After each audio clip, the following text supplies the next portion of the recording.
No nation can be great if it does not respect the power of education. Let me define for you what I call an educated person, because there are many people who went to school but are not educated. When I talk about education, in addition to going to school, this is what an educated person means in my world: the ability to read, the ability to write, the ability to communicate effectively, think constructively, and then use the knowledge acquired as a tool to birth solutions. That to be educated means you have the ability to read. I didn't say read English. The ability to write. I didn't say write English. The ability to communicate effectively. One of the major indices to measure an educated person is that you have trained your intellectual faculty to be able to communicate your thoughts and your ideas effectively.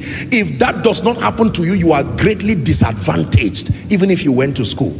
Because the world thrives on your ability to transfer thoughts, and you must master the art of transferring your thoughts so that your audience receive it as intended. There are many people who went to school but did not get educated. The essence of secular education is to prime your creativity. When you do your MSc, it's called masters. When you do PhD, it's supposed to prime your creativity so that intuitively you can be presented with a set of complicated things, and there is a thought line. You have trained your mind already to approach life from a certain way, and then the ability to use knowledge as a tool to birth solutions. This is what we lack in Africa. We brag a lot about education, but I can tell you secular education is wonderful, but systems, we need to review our strategy. You find someone who was educated, respectfully speaking, somewhere in Africa, and bring other people across the world.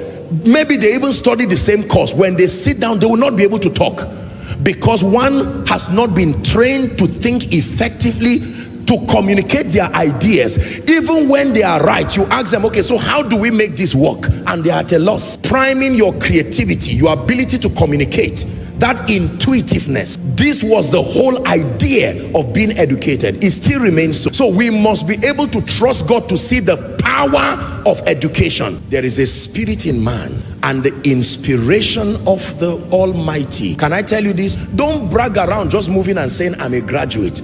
Go and begin to reinvent yourself to suit today's world. Sit down and learn communication as a planned discipline. Let's reject laziness. Don't keep your certificate and saying, I studied mathematics, there's no job for me. There are people today who is not what they studied that they are practicing. They went to reinvent themselves.